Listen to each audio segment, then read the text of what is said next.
গোলটু আজ বিকেলে গ্রামের বড় আম গাছের নিচে বসেছিল। তার হাতে ছিল একটি ছোট্ট ঝুড়ি। সে মাটিতে পড়া কাঁচা আম কুড়িয়ে কুড়িয়ে রাখছিল।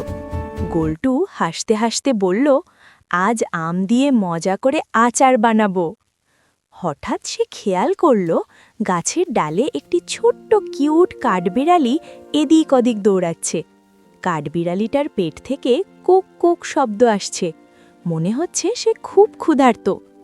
গোলটু একটু চিন্তা করে বলল, ও তো খাবার খুঁজে পাচ্ছে না।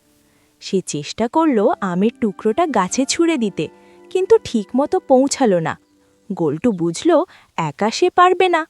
গোলটু জোরে ডাকল, চিপু, চিপু, তাড়াতাড়ি এসো। চিপু দৌড়ে এসে বলল, কি হয়েছে গোলটু? গোলটু বলল, দেখো, কাঠবিড়ালিটা খুব ক্ষুধার্ত, চলো ওকে সাহায্য করি। চিপু হাসল, চলো।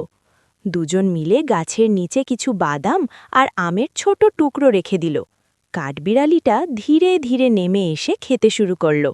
তার ছোট্ট লেজটা খুশিতে দুলতে লাগল।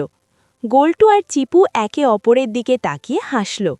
গোলটু বলল, বন্ধুকে সাহায্য করলে মনটা কত ভালো লাগে।